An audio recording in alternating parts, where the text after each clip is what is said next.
जिन पर विजय पाने से भागवत सुन के मुक्ति मिलती। जितत संगो, अपनी संगति को जीत लेना चाहिए। 9 दिन 7 दिन भागवत सुनने तक संगति इतनी मजबूत हो कि आपका मन कभी डिगे नहीं। महाभारत में लिखा है, संसर्गजा भवंती दोष गुण चिंतन मास मत्वा, इसलिए संग ना बिगड़े। जित संगो जित श्वासो जितेंद्रिया, अपने इंद्रियों पर विजय पालो। देखे ना इंद्रियों के न घोड़े भगे, रात दिन इनको संयम के कोड़े लगे। इंद्रियों को पालो, विजय। और सुनो, जितत आसन, इसके बहुत सुंदर भाव। भागवत सुनने वाले श्रोता को मुक्ति तभी मिलेगी जब वो अपने आसन पर विजय पा लेगा। मतलब आसन पर विजय, मतलब आसन पर विजय पाने का तात्पर्य है पहले दिन, प्रथम दिन हम जिस स्थान पर बैठ जाते हैं, ध्यान से सुनिएगा, प्रथम दिन हम जिस स्थान पर बैठकर भागवत सुनते हैं, अनवरत 9 दिन तक अथवा 7 दिन तक हमें उसी स्थान पर बैठना चाहिए। और हम क्या करते हैं, आज यहां, कल वहां, परसों वहां, नरसों यहां, जब जी चाहा हम आसन बदल लेते हैं, लेकिन एक आसन पर कभी नहीं बैठ पाते। आप लोगों ने हमको देखा, हमें एक बार जो आरती के पहले विराजमान हो गए और आरती जब तक पुष्पांजलि पूर्ण ना हो जाए तब तक हम यहां से उठते भी नहीं। एक बार जो आसन लग गया सो लग गया। तो जितत आसन, अपने आसन को जीतना होगा, उसी को मुक्ति मिलेगी। ऐसा जब नियम बताया गया तब सब पालन करने में असमर्थ हो गए। तो फिर संतों ने गीता का आश्रय लिया है कि भैया भागवत सुनना तो बहुत कठिन होगा, लेकिन जो गीता सुन लेगा, सर्वोपनिषदो गाओ दुग्धा गोपाल नंदनहा पार्थो वत्स सुधीर भोक्ता दुग्ध गीतामृतम महत। जो गीता सुनेगा उनको अवश्य मुक्ति की प्राप्ति होगी। इसलिए भागवत के बाद गीता का विधान है। अच्छा, एक चीज मैं आप सबसे पूछना चाहूंगा, इनको तो सब बता सकते हो, मुझे पता है कि इनका उत्तर सब जानते हैं। ये बताओ, गीता का संबंध भागवत से है या महाभारत से है?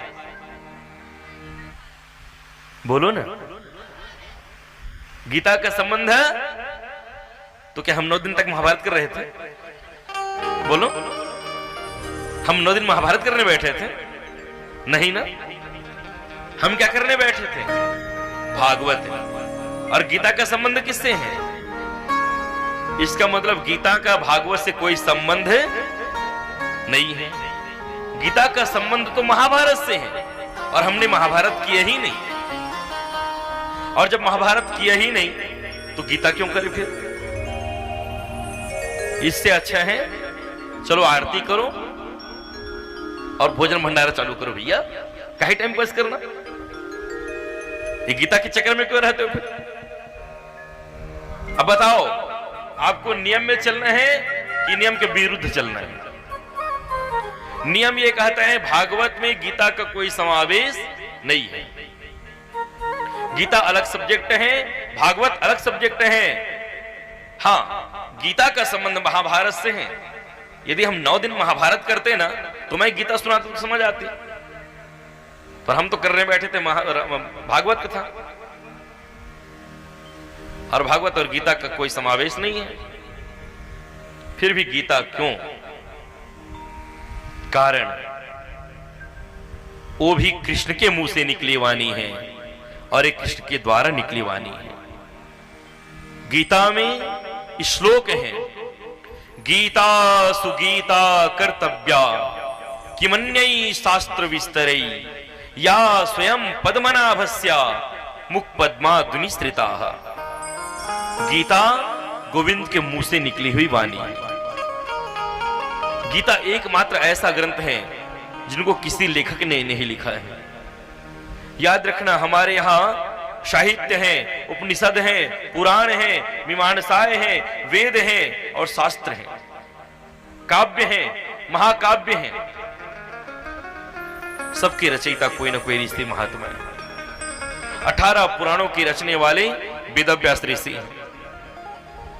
रामायण के रचयिता कौन है जानते हो ना? कौन है? बोलो ना। रामायण के रचयिता कौन है? और रामचरितमानस के रचयिता? हमको तो ये पता नहीं महाराज, रामायण किसने रचा है और रामचरितमानस किसने रचा है। जैसे पूरे पुराणों के रचयिता वेदव्यास ऋषि हैं, विष्णु पुराण के रचयिता पराशर ऋषि हैं, ठीक ऐसे ही जैसे वेदों के रचयिता ब्रह्मा जी हैं, जैसे रामायण के रचयिता बाबा वाल्मीकि जी हैं और रामचरितमानस के रचयिता गोस्वामी तुलसीदास जी हैं। सबके कोई ना कोई रचनाकार हैं। महाभारत को रचने वाला कौन है बोलो? हाँ, महाभारत एक ऐसा महाकाव्य है जो सबसे ज्यादा श्लोकों से परिपूरित है। 1 लाख श्लोक है महाभारत में।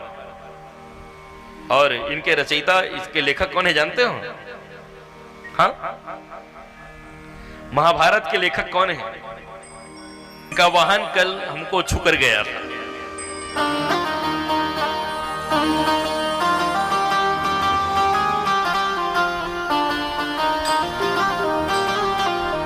कौन है?